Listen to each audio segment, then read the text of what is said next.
Hello brothers and sisters, and welcome to part 3 of my video series on experiencing God. For those of you who believe in God, that is, the one God from the Judeo-Christian tradition, I'm trying to communicate a method for fully relating to God on a spiritual level. For the unbelievers that might be watching, I hope to get you to experiment a little with your own consciousness by attempting expanded awareness with a higher state of being. Before you do that, you'll need to take as a supposition that God or some kind of higher intelligence exists.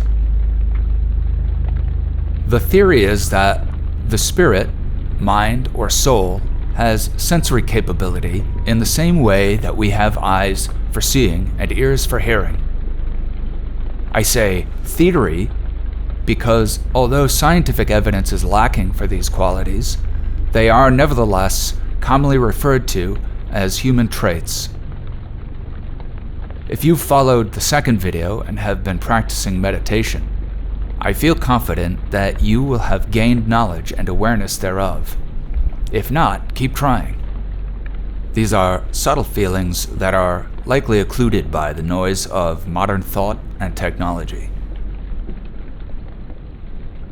It seems incredible that an individual would be able to interface with the master of the universe. But Psalms 46:10 says, "Be still and know that I am God." The first part is be still. Be quiet, you noisy monkeys. Practice quietude. And the second part is know. That means direct awareness. So it's important to note that God wants you to know Him. Knock and the door will be opened. It's from this direct knowledge that we more readily become the beings we are supposed to be. How do I know my experience is not an illusion? One of the most definitive feelings I've procured in meditation with God is love. The experience has been replicated over and over. If you see the same magic trick performed multiple times and are intent on discovering how it's done, then eventually you'll apprehend the secret. You will find that the reality of the trick is false. In speaking with God, reality is always the same.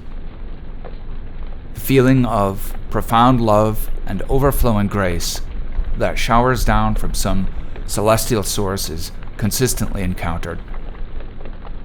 Insofar as we define God as ultimate truth and love, then this is in fact an experience of said deity. What does God sound like? God sounds like good, like ultimate good.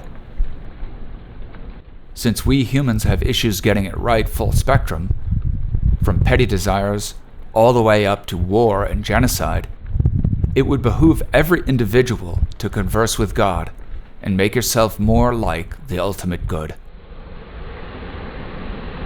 If you ask a question, you will get an answer, although it may be a mysterious response, for God hides Himself in His wisdom. It's up to you to understand, and that may require time and careful consideration.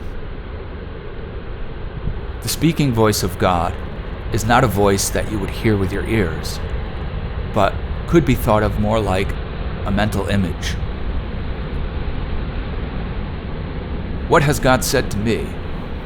Well, over the years I've been told to let them pass in regards to wayward, unrepentant people. When I've been in doubt regarding my art and music recording, He's said to me, "Your joy is my joy." And in fact, the reason for me making this video is I was told, "Tell them about me." God's voice is encouraging of good, merciful, stern, and loving.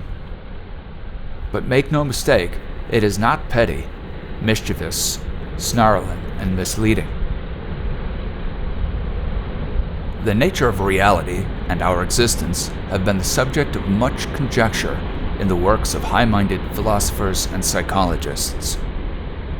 Neuroscientists and biologists have entered the ring and told us that we are just a bag of chemicals, and that consciousness is an illusion.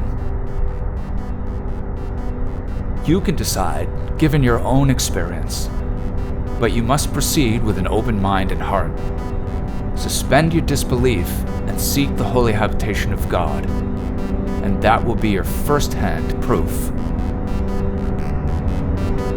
I wish you all the very best. You are all astonishing creatures.